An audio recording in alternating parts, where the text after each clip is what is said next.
that's one of them. They know that they are going to be in for a match of the century. They know it's going to be an uphill battle. These players are no strangers to this stage, and they know what to do in these high-pressure situations. Yeah, we were talking about earlier during Ryan's match that he instills the fear of just being him in his opponent. You assume he always has what he needs, and so you end him out of a dead hand into everything he could ever want.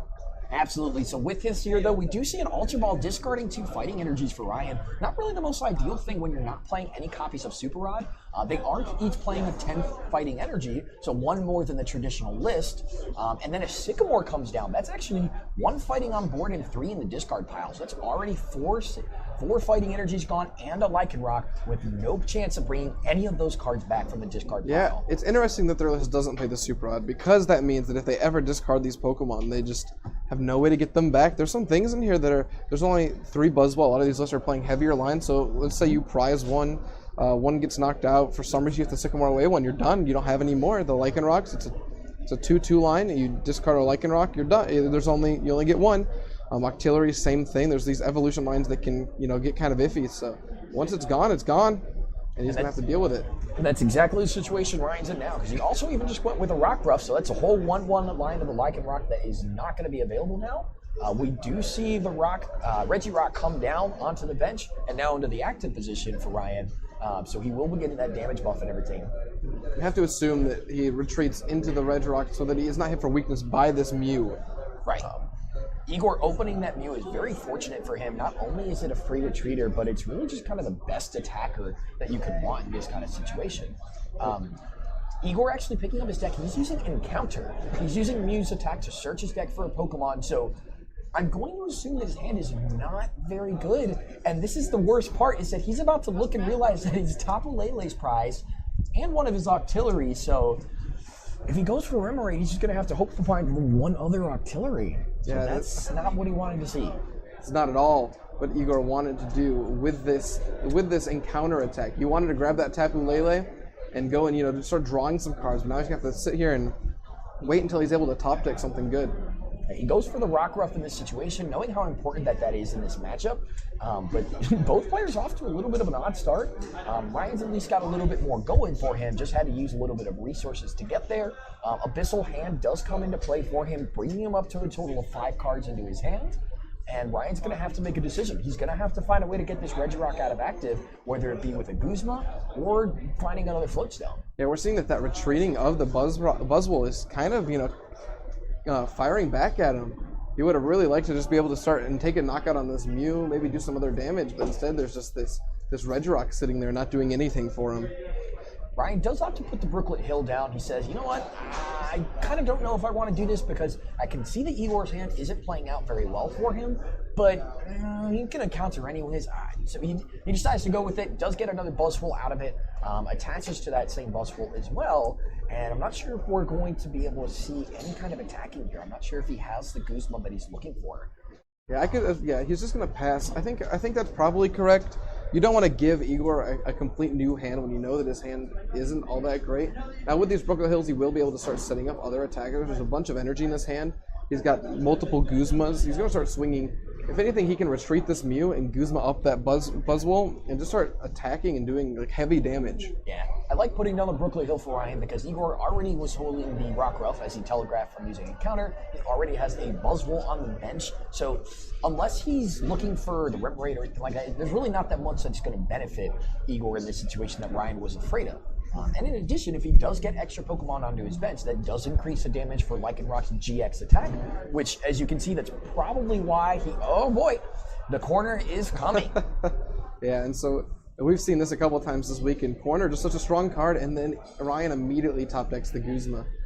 Can bring up that Mew, but he doesn't have a way to knock it out yet. Right. I think he actually may have had the Guzma last turn and opted not to play it. But either which way, this Squid is backed into a corner here and needs to find a way out before it inks. Going through this, though, he's going to be able to bring up that Buzzwole. Does want to be able to start putting damage onto it, while also probably spreading damage to either the Rockruff or the Mew on the bench. Yeah. Ryan still has an Abyssal Hand here, but he's going to have to make a decision on where he wants to put that 30 damage on the bench when he does attack. I would have to as well. He's already played the Guzma, so there's no more supporter cards from Ryan. So we're just going to see this 40 damage come on the active. And he gets to pick if he wants to put it on the Rockruff here, put on some pressure, or on the Mew that's threatening to do some damage. I think he'll probably put it on the Rockruff. I think so as Force well. the evolution, and if he doesn't, then that's the energy gone and the potential threat of a dangerous Rogue GX off the board. Yeah, with Igor telegraphing that hand that's not looking too great so far, you'd think that there's probably a very unlikely situation of the Rockruff being able to evolve into the Lycanroc if you do put the pressure. But I see actually there's a Sycamore in Igor's hand. I think he's been holding that. Oh, really? That's interesting. So yeah, he had a lot of energy in the Guzmas in hand, so maybe he just didn't want to have to discard all of those. And yeah, I see the Sycamore. He just goes for another Guzma counterplay. Ryan did get a Guzma off of that Abyssal hand, so he will be able to knock out. Well, he will be able to knock out this Mew on the bench and do some heavy damage to the Buzzwole. Yeah, I do like into putting the damage there on the Mew because of the situation. Like I said, we're going to see the Guzma come back out, put more damage on the Buzzwole and everything here. I almost wouldn't mind. I mean, it's going to be kind of interesting. That Rockruff with an energy is obviously dangerous, so at any point it can turn into a Lycanroc and use Dangerous Rogue. So it's going to be kind of risky for Ryan to be able to want to use that Buzzwole with the 2 energy already. Not really sure how he's going to be able to, walk himself through this without walking into a Dangerous Rogue. Yeah. Ryan does miss that Max Elixir. It's, with all of these basic energies that already gone through, it's not surprising, but of course Ryan would have loved to hit that energy, get 2 energy on his benched Buzzwole GX so he can start and set up all of his attackers across the board. He does still have a potential for a Dangerous Rogue next turn, but it doesn't do what he really needs it to. He's going to attach to the Buzzwole that's already powered up. I'm not sure how much I love that, because if this Dangerous Rogue does come out from this Rockruff, he's in a lot of trouble. Yeah, the worst part is that he's assuming that Igor's hand is not live, but we know he's been just holding that Sycamore and everything there, so I think he's kind of banking on that as he makes this decision. Yeah. He may just decide to, let's just kind of see how the rest of his turn plays out, but I do see a Max Elixir in his hand, so I really wouldn't even be surprised if he decides to... He might just, do 160 damage to this. That's what he was looking for. To this Rockruff. Oh, I think he's going to take out this Rockruff however it needs to. And I agree with you. He's willing to use the Knuckle Impact to take this threat out. He knows that Dangerous Rogue is only the only real scenario to knock him out, and the easiest way for him to do it. So he wants to make sure that threat isn't available. Yeah, you could say Dangerous Rogue is his most dangerous opponent right now. I would say that that's correct. We do see a second Max Elixir whiff from Ryan, so he is 0 for 2. Realistically, he's only going to be able to play a maximum of 3 Max Elixirs in this game, because that Max Elixir in Ryan's prizes now is probably going to be the last prize card he takes. Well, let's see. And, here's that third one we talked about, and he is okay. On the last one. Woo. Yeah, that is pretty big. Ryan still, I wish he would have attached that energy to the bench, but he needs to take this knockout on this Rockruff. So the Dangerous Rogue is out of play, so it doesn't matter anymore. Yeah. So everything is fine. Ryan, is in a much better position now that the Rockruff is off the board. Igor does have a Sycamore in hand, so he isn't out of the game yet, but he is a little bit behind. We might see a Knuckle Impact come from the Sudowoodo, or a Watch and Learn 4 Knuckle Impact. If this Elixir hits, Igor's... This Elixir hits, I think he's got it already, actually. This game is just a bunch of... we've seen many Elixir misses in these last 2 rounds. Max Elixir has a pretty decent shot of hitting most of the game, but neither of these players are hitting their Max Elixirs when they really need to. He's got the Strong Energy Regirock, that's what I did see there, so all he needs is a Max Elixir, which he did draw 1 other copy, so he can... Oh, that's a Float Stone, never mind. So he's not going to be able to use this Sudowoodo here. Yeah, he's just gonna... He'll be able to swing for, a good amount of damage, but he's not going to be able to do much this turn. Interesting that he decides not to attach the Choice Band on Mew and hit for 120, but instead retreat, because that Mew is now susceptible to a Jet Punch knockout. And then Ryan can just set this Buzzwole up for 1 more attack to take a knockout here. Yeah, I'm kind of surprised with that as well. I feel like you would want the Mew active just because you know it's probably going to get knocked out anyways, so you might as well make it take the larger amount of damage, because it doesn't take the extra damage from things like a Choice Band or anything here. But, we'll see. Of course, I'm sure Igor has this thing and everything planned out. He made it to the top 4. There's got to be everything there. Ryan with this double artillery on his bench, just making sure that N is not going to be a factor in this matchup for him. Yeah, Igor, of course, is a great player, and I'm sure he has some sort of game plan going on here. And in his head, I'm sure that this is exactly what he should be doing. Oh, absolutely. Igor makes these players are ones that do not make any decisions without thinking them through. Everything they do is fully intentional at this stage. You don't see them make mistakes in their own eyes in that kind of aspect. Top players like this aren't just making a move because they think it's right and because there are other people are doing it this way and playing them. This is how they think the deck should be played. They're doing it because they've put so much time and so much of their life into this game that they know that this is what they need to do. It's not a I think that I need to do this. It's an I know at this point. Right. Ryan does end up playing that end there, so both players getting a fresh hand. Ryan only going to 5 cards and drawing 3 strong energies off of that end, and a Sycamore, so not the cards he probably wanted.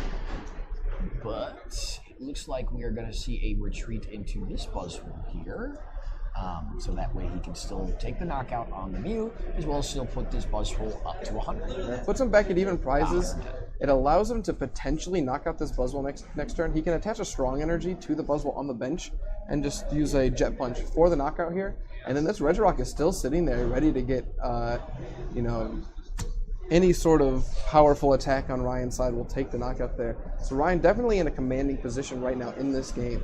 Yeah, his energy setup is just perfect. Having the energy on the Lycanroc as well and not having to use his GX attack, he's got 2 easy prizes on this Buzzwole with 110. Whether or not he does it with the Buzzwole that has the 1 energy by attaching a strong energy, or he does it with the Buzzwole with the Floatstone by attaching a 3rd any energy and taking it out. It doesn't even really matter that the Sudowoodo is going to be able to copy it, because if Ryan's able to find a Guzma and an energy to finish it up, he's just going to be able to use that Lycanroc to use a dangerous rogue and clear that game. The nice thing about going for the Jet Punch is that Sudowoodo is kind of just null and void there. Right. It can swing for Jet Punch again, but it's not going to be taking a knockout. And the good thing is we do see the 3 strong energies in his hand, so we know he'll be able to grab that next turn, as long as he doesn't see an end come down from Igor. But Ultra Ball goes in, Igor digging through his deck, not sure what he's going to be looking for here. Maybe putting down a Remoraid. He hasn't quite gotten it just yet, but the problem is he knows that dangerous rogue is in play. He's got to continue playing around it. Already by putting this Buzzwole down, he's already put his Regirock at risk of being knocked out the following turn. Yeah, for sure. Yeah, he knows, I could bench this, it's fine, I'm already at a point where it's going to get knocked out by I think he realizes that these Buzzwoles are also going to take a knockout. So either way, he's got to take a knockout with this Sudowoodo at some point in this game. Right. With that here, Igor does go for the Max Elixir, and when he misses it, he decides to concede. He understands that at this point it's too far behind. It's going to be too much. It's just not a game that's worth playing at this point.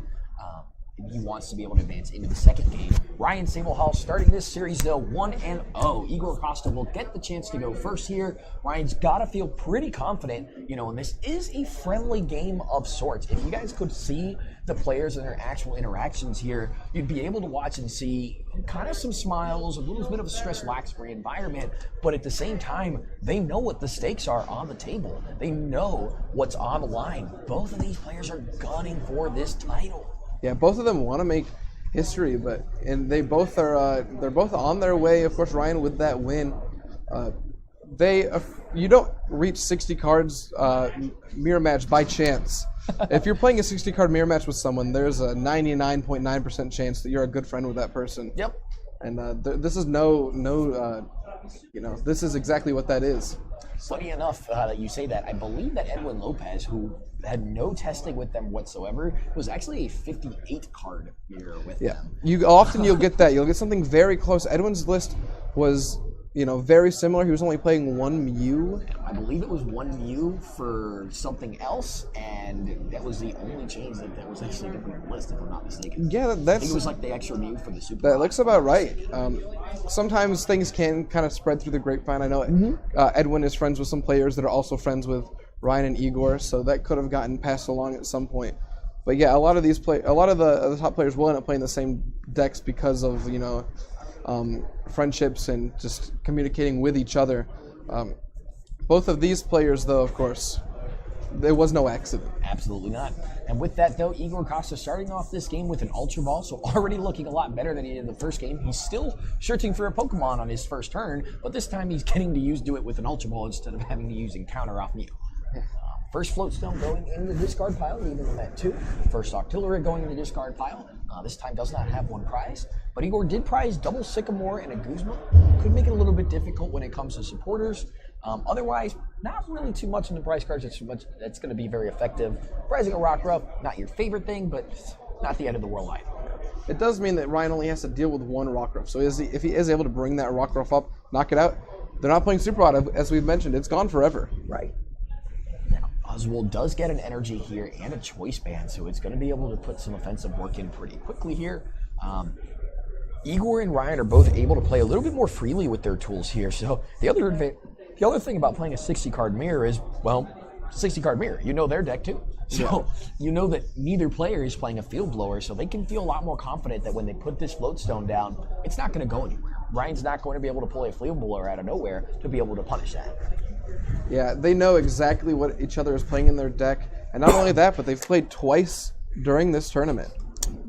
Funny enough, they've played twice in this tournament. Both times we've approached them to try to put them on stream, but because of the situations and everything that they were in, and of course, nobody really wants to take out another one of your friends. They intentionally drew during each of those situations, so we were not able to see this matchup play out just yet.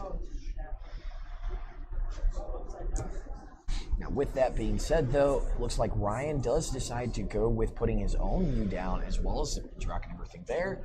He's got that first energy on the Rockruff. Now, you'll notice a pattern here. Both games, Ryan going for the first energy on that Rockruff. He knows how important it is to get that there. The Lycanroc is a very, very key card in this matchup because it both limits your way your opponent is going to play in terms of their bench space, but it also just gives you that imminent threat at any point.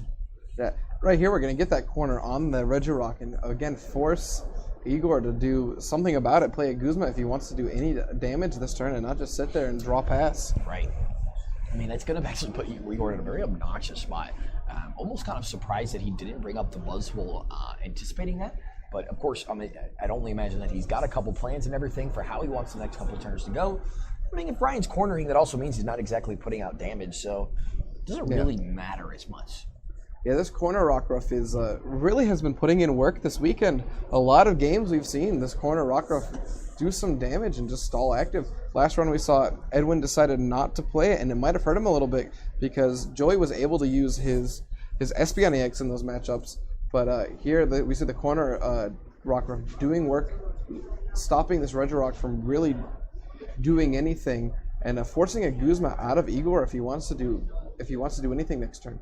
Yeah, and I mean, it's actually interesting enough because those Greninja decks that they don't usually play any copies of Guzma, any copies of switching cards, or anything at all like that. So you have both the Starmie, you have the Espeon, you have a couple different things that you can actually target that can actually corner. Actually, no, you can't really corner the Starmie because they could just eventually start attacking with Starfreeze. Yeah. You really only do it with the Espeon. But. Yeah, the Lele, the Starmie in that matchup, they can still eventually start attacking, so you can't corner infinitely.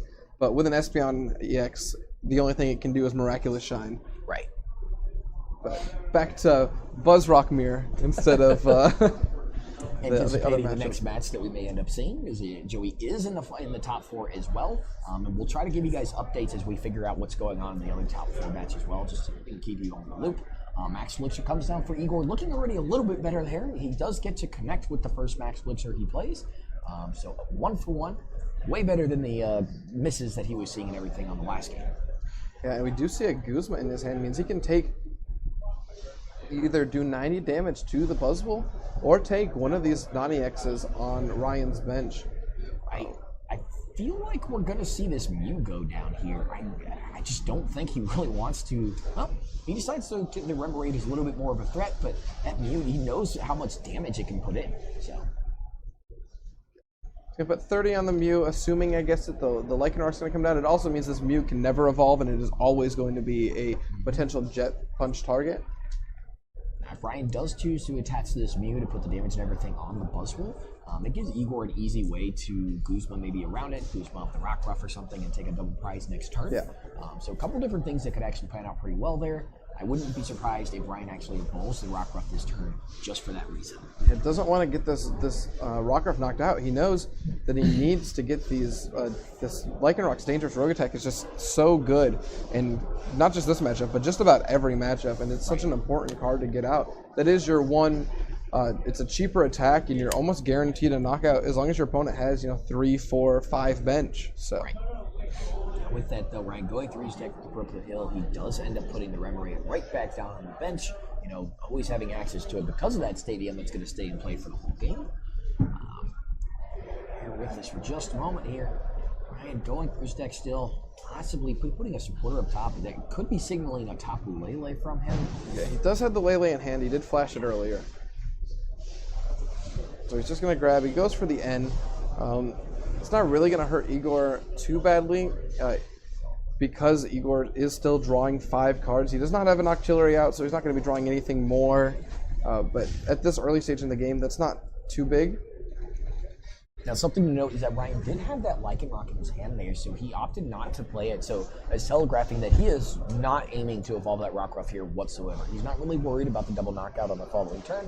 He's okay if it really happens, so he's willing to commit and hold that Lycanroc for a later scenario. You might be assuming that Igor took the Remoraid the first time. Maybe he'll take the Remoraid the second time, trying to form a pattern in Igor's mind of what Igor's priorities are here. Fighting Energy does hit the Mew, so it's going to be able to use Jet Punch for about 120 damage onto that Buzzwole and put 30 on the Rockruff as well. Again, putting them in a situation where if you don't evolve the Rockruff, it's going to get knocked out with a Jet Punch just from the splash damage on the bench. Of course, this turn, Igor evolving into Lycanroc is a lot more beneficial than before when Ryan could have evolved into Lycanroc. Kind of surprised that he did not go for that evolution on the Rockruff here, because I really feel like Igor is going to end up targeting down that Rockruff just because it has the energy here instead of the Remoraid. Well, we're going to find out. Yeah, drawing cards is incredibly important in this matchup, or in any matchup, but knocking out this Rockruff right now, it seems more pressing. Get this energy off the board in a deck that only gets really the 1 energy per turn and the Max Elixir, which we know right now is not an automatic thing. It's so powerful. Yeah, and I mean, one thing to note though, if he does take out that Remoraid, that's the second one. So it means he's not getting out Octillery at any point of the game if he decides to go that route. Now, if Igor limits his bench, it also kind of reduces the viability of the Lycanroc in the first place. So if he goes for the Remoraid and keeps his bench here at 3, he's going to be pretty safe either way, and it doesn't really matter as much. So a couple different ways that we could see this go. Well, with the 3 bench, the Lycanroc still does take a knockout with a choice band on any of the GXs that are not this Lycanroc, but now that the Lycanroc has damage, of course it will. He is going to bring up, we'll have to see which one. He verbally said, and he does pick the Rockruff like we were talking about, get rid of this energy threat on the board. He filled his bench up a little bit more so that Lycanroc could have easily taken a knockout on, say, the Regirock or on this other Lycanroc next turn. Absolutely. Clears Ryan's board completely of energy cards. So Ryan here is trying to hit maybe a strong energy, try to take a knockout this turn on this Buzzwole. Strong energy and a choice band will do it, or even just a fighting energy and a choice band will do it at this point. Because he does have the Regirock on the bench, so he only needs the fighting and the choice band. He does already have 1 choice band in the discard pile, so he's only got 3 left that he's going to be able to look for. But should be able to find, if he digs hard enough, we'll see if he's able to pull that through. Now we do see Ryan start limiting his bench as well. He's starting to play the same game as Igor here because Ryan no longer has that Rockruff, but Igor's got the Lycanroc sitting there with the energy. So the tables have kind of been turned. We saw Ryan with the one that was holding that threat last game, but this time it's Igor that's making sure he has the pressure. Yeah, Igor definitely can swing this game pretty hard. Ryan really can't afford to bench any more Pokemon. If Igor does hit this choice band and can attack with this Lycanroc, take the Danger Shrug knockout, it puts him in a very, very strong position. You see a strong energy from that Abyssal hand. There's looks like some sort of supporter card in hand, but no way to get the choice band quite yet. Yeah, strong energy is going on that Buzzwole here. If he only got the strong energy, it's going to be short 10 damage, which doesn't really feel the best way. But he is going to go with a Sycamore here as well. Looks like he's kind of contemplating it, but he is going to lose another fighting energy and a strong energy. And a Buzzwole, which isn't irrelevant because, like we said, there's no recovery, and they're only playing 3 copies of Buzzwole GX. I think I don't... Yep, there it is. There is a choice band here, so that Buzzwole is going to go down. But it's going to put Ryan up to take his first 2 prizes. Igor's still in the lead here at 3. but it's still anybody's game at this point. And with Ryan up a game, he can afford to lose this one if things don't go his way. And he is going to be playing first in the third game if that's the route that we end up going. Ryan's definitely not out of it yet, but there is a lot of strong plays that Ryan still has outs to. And once Igor does use this dangerous rogue attack, if he does, Ryan is free to bench more Pokemon.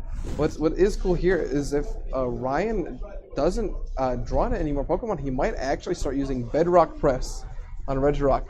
Wouldn't be surprised. Either that or even possibly just an energy drive from Tapu Lele. Yeah. I feel like that might be a little bit more likely, especially with Lycanroc already having 60 damage. Yeah.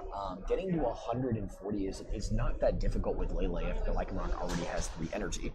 Yeah, that's assuming it gets the 3 down, though, and a lot of the times these Lycanrocs, they get to 2, and then they get knocked out anyway. They don't try to put that 3rd energy down unless they absolutely need it. At least not in these Buzzwole Lycanroc decks. Maybe if we were in a Zoroark Lycanroc deck that plays the double colorless energies, we'd be more likely to see that. But I don't think we're going to see 3 energy come down, at least not for a couple turns. Yeah, it's probably going to be a bit. I mean, it's got to be at least a couple turns because he doesn't play any energy switch and can't max elixir to a Lycanroc.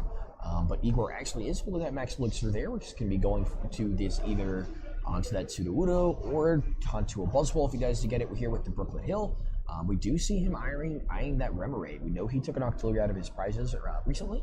He has the other one in his deck as well.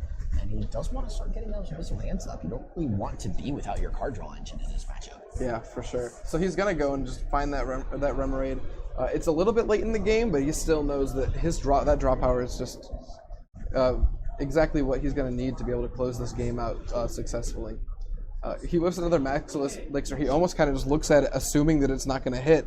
If you look, he kind of just flashed it and then just kind of shrugged and put it back. Yep. I mean, they're just like, well, that's what's been happening in this game anyway, so I was kind of expecting it. Yeah, neither player's been super successful with their max elixirs. And even going back to last round, we saw Edwin miss 4 max elixirs in 2 games that were all very crucial max elixirs. I mean, if he does have a choice band and a strong energy, he can still use Dangerous Rogue to actually knock out this Buzzwole. But it doesn't look like he's going to have the strong energy. So between the Regirock and the strong energy here on the Lycanroc, he is going to be able to do exactly 180 as well with the Dangerous Rogue. So he does get to use the GX attack for its full effect. But this Lycanroc is going to be sitting here, and it needs to have an answer to it. Yeah. So he does get a so he has the fighting energy in hand, and he does draw into a Guzma off of this prize card. So if Ryan doesn't end and doesn't knock out this Lycanroc, he can just attach that energy and then immediately Guzma. He can also attach the energy to Sudowoodo and Guzma the Shaman and copy Knuckle Impact if the Knuckle Impact does come down to knock out this Lycanroc. By Shaman, you mean Tapu Lele? Sorry, that's what I meant. Yes, I meant Tapu Lele. I think we've been a little bit used to having that Shaman for so long. Yeah. That's what we've always been going for. He'll still need a choice band if he's going. Never mind, he's got a Regirock, so he won't need anything. But Ultra Ball does come down here, discarding the second Lycanroc for Ryan. So he's going to probably, he's going to be playing the rest of this game without. He's really contemplating on this one here. I'd like to see what course of action he goes with. I feel that either which way, if he wants to deal with this Lycanroc, he's going to have to get a max elixir. The question is does he go do it onto a Sudowoodo and try to go that route, or does he go with the Buzzwole? He goes for the Sudowoodo. He goes for the Sudowoodo with his Ultra Ball. He can use what he needs to do this turn is use either GX attack so that Sudowoodo cannot copy his attack and is able to take this knockout on this Lycanroc. He can do that either with the Sudowoodo copying the Lycanroc. I think I like attaching to the Buzzwole and doing it instead better because the Buzzwole can then go Knuckle Impact next turn. But he decides to go with the Sudowoodo. With Igor only having 1 prize card left, the Sudowoodo doesn't hold nearly as much of its value. But he's still going to go for it. If he hits it here, he's in a decent position to close out this game. Mainly because of this end here. Yeah, the reason I do like it under the Buzzwole is that it leaves him with an option to attack next turn, though this Sudowoodo isn't really going to do much of anything. I'd like to see how this pans out for Ryan. I'm not sure he really thought about the fact that he can't use the GX attack next turn and just understood that actually because Sudowoodo would be copying, whether or not the Sudowoodo copies a GX attack or not, you can't use another Sudowoodo to watch and learn play. Yeah. It actually would completely fizzle. That's just the way that it's ruled within the compendium.